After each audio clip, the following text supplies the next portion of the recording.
पुरुषोत्तम मास के 8वें दिन की व्रत की कथा।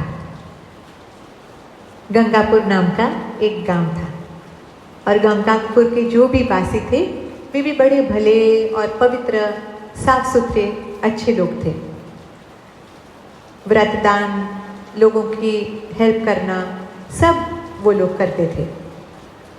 पवित्र पुरुषोत्तम मास का आगमन हुआ तो जैसे आप और हम व्रत करते हैं, वैसे गंगापुर के लोगों ने भी तय किया कि हम भी पवित्र पुरुषोत्तम मास का व्रत करेंगे। तो सब औरतें दूसरे दिन सुबह जल्दी ब्रह्म मुहूर्त में उठी और वे गई नदी किनारे, उन्होंने स्नान किया। खेतर खेलने का बड़ा उसमें महत्व है, तो उन्होंने वो भी किया। व्रत, तप, दान सब किया उन्होंने और सब अपने घर गई। अब वहाँ गांव में ऐसा था कि जब ये लोग पूजा करते हैं तो गांव का जो पंडित होता है वो कथा सुनाता है। तो वो गांव में कैसा होता है, पेड़ होता है, पेड़ के नीचे पंडित बैठते हैं और कथा सुनाते हैं और सब औरतें वहाँ बैठकर कथा सुनती हैं। तो उस दिन भी ऐसा ही हुआ, सब औरतें बैठकर कथा सुन रही थी। तो वो पेड़ था ना, उसमें बहुत सारे पंछी थे। तो जैसे पंछी भी सुनते हैं ना, हम जो भी बोलते हैं, तो सब 4 चिड़िया थी उधर, बेस्ट फ्रेंड्स थी चिड़िया। और वो सब 4 वो पेड़ पर बैठकर ये औरतों की बातें और ये पंडित की बातें, कथा सब सुन रही थी। तो 4 चिड़िया ने डिसाइड किया कि पवित्र मास, पुरुषोत्तम मास की ये सब बातें चल रही है और इसका इतना सब फल मिलता है, तो क्यों ना हम भी पवित्र पुरुषोत्तम मास में कुछ व्रत करें। ये देखो, चिड़िया ने सोचा। मनुष्य तो सोचते ही हैं, चिड़िया ने भी सोचा, जो प्राणी होते हैं उन्होंने भी सोचा। तो 4 फ्रेंड्स ने डिसाइड किया कि कैसे व्रत करें। तो एक चिड़िया थी, उसने कहा कि मैं उपवास रखूंगी, पूरा पवित्र पुरुषोत्तम मास मैं उपवास रखूंगी, क्योंकि उपवास का फल सबसे अधिक मिलता है।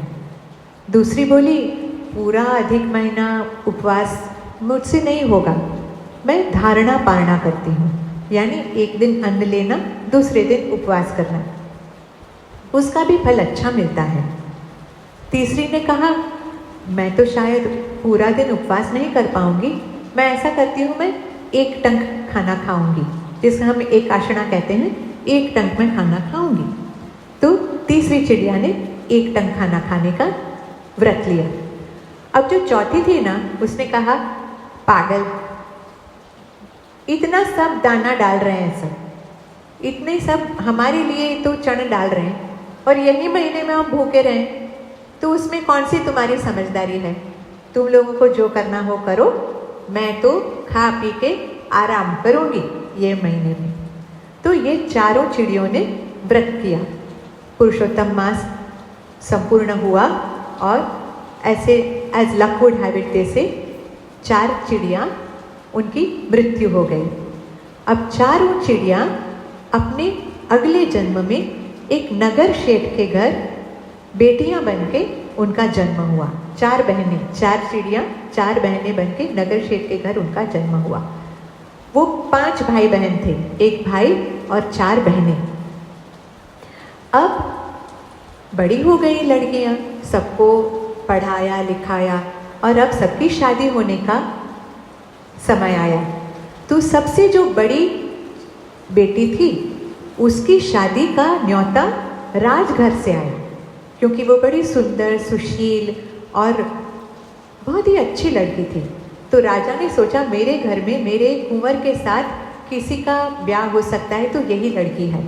तो राजा ने ये बड़ी लड़की को राजकुमारी बनकर स्थापित किया, राजरानी बनकर। अभी जो दूसरी लड़की थी, उसका न्योता नगर शेठ के घर से आया और वो नगर शेठ के बेटे के साथ उसका ब्याह हुआ। तीसरी लड़की थी, उसको एक साधारण, जैसे हम मिडिल क्लास बोलते हैं, वैसा घर मिला। और जो चौथी लड़की थी, उसको एकदम गरीब घर मिला। अब चारों लड़कियां बड़ी अच्छी थी स्वभाव से, सुशील, वेल ब्रॉट अप, तो अपने माँ बाप के संस्कार को लेकर अपने पति के घर गई। थोड़े समय के बाद उनके भाई का ब्याह होने वाला था। तो जैसे पार्वती जी को न्योता मिला नहीं पर गई ना, पर इन लड़कियों को उनके पिताजी ने न्योता भेजा कि भाई का ब्याह है तो सब बेटियां आ जाओ। तो सबसे जो बड़ी रानी थी उसने कहा, पिताजी मुझे बहुत काम है, मैं तुरंत तो नहीं आ पाऊंगी, पर शादी के दिन मैं ज़रूर पहुंच जाऊंगी। नगर शेठ की जो बेटी बहू थी अब, उसने कहा मैं शादी के एक दिन पहले, पिताजी एक दिन पहले ज़रूर आ जाऊंगी। जो मध्यम वर्ग में जिसकी शादी हुई थी उसने कहा, पिताजी मेरी तो नौकरी चालू है, मैं कैसे आऊँ, 4 दिन पहले आ जाऊंगी छुट्टी लेकर। पिताजी ने कहा ठीक है। और जो चौथी थी सबसे गरीब, वो बेचारी तुरंत पहुंच गई काम करने के लिए कि माँ को कुछ ज़रूरत होगी, पिताजी को ज़रूरत होगी करके। अब धाम धूम से पिताजी ने शादी करवाई, सबने बहुत मज़ा किया शादी में।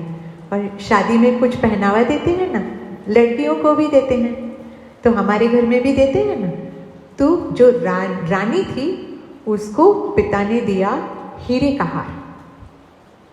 जो नगर शेठ की बहू थी यानी दूसरी लड़की, उसको पिताजी ने दिया सोने का हार।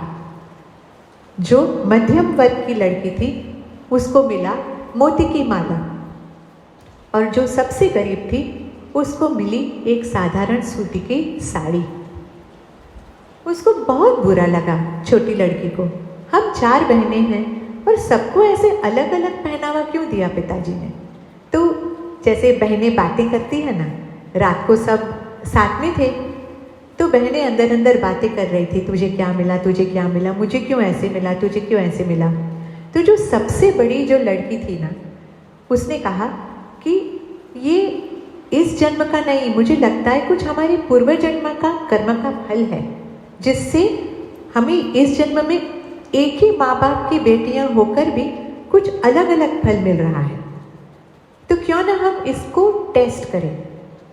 तो जो बड़ी बेटी थी उसने कहा कि आज रात हम जब सोने जाते हैं ना, हमारे गद्दे के पास हम एक पॉट रखते हैं, एक गमला रखते हैं और देखते हैं सुबह उस गमले में क्या भरता है। तो सब बहनों ने डिसाइड किया गमला रखने का। गमला रख के सब सो गई। दूसरे दिन जब वो उठी तो जो सबसे बड़ी बेटी थी उसका गमला हीरे से भर गया था। जो दूसरी बहन थी उसका गमला सोने से भर गया था। जो तीसरी बहन थी उसका गमला मोतियों से भर गया था। और जो चौथी बेटी थी उसका गमला मिट्टी से भर गया। अब तो पक्का हो गया कि ये कुछ पूर्व जन्म का ही है जो इस जन्म में इनको मिल रहा है। तो जैसे शादियों में पंडित आते हैं ना, तो दूसरे दिन 4 बहनें गई वो पंडित जी के पास और पूछा, पंडित जी ये क्या राज है, हम 4 बहनें फिर भी हमको अलग अलग फल क्यों मिल रहे हैं। तो पंडित जी ने कहा कि पूर्व जन्म में आप 4 चिड़ियाँ थी और आप लोगों ने तय किया था पवित्र पुरुषोत्तम मास का व्रत करने का। जो सबसे बड़ी बहन है उसने किया उपवास, तो उसके फल स्वरूप उसको राजा का घर मिला। दूसरी बहन ने की धारणा पर्णा, तो उसके फल स्वरूप उसको नगर शेठ का घर मिला। तीसरी बहन ने किया एक काशना, तो उसके फल स्वरूप उसको मध्यम घर मिला। और जो चौथी बहन थी, चौथी चिड़िया थी, उसने पूरा महीना कुछ व्रत जप कुछ भी नहीं किया, उसने सिर्फ और सिर्फ खा पी कर ऐश किया। तो अब जो किया, जैसा किया वैसा पाया। तो अब 4 बहनें उनको हाथ जोड़कर कहती हैं कि पंडित जी अब जो हो गया तो हो गया, अब क्या करें। पंडित जी ने कहा अब जो पवित्र पुरुषोत्तम मास आएगा उसमें आप सब अच्छे से व्रत करना, भगवान का नाम जाप करना, काठा गौर की पूजा करना, नदी पे स्नान करना और देखो कैसे भगवान आप सबको फल देता है। तो जैसे पुरुषोत्तम प्रभु इन 4 चिड़ियों पर कृपा उनकी बरसाई और चिड़ियों का अच्छे घर में जन्म हुआ, इतना ये अधिक पुरुषोत्तम मास के व्रत का इतना महत्व है कि आपकी सब आदि व्याधि उपाधि ये दूर कर सकता है। तो जैसे उनको फले वैसे भगवान हमारे ऊपर भी कृपा बरसाए, ऐसी भगवान को प्रार्थना।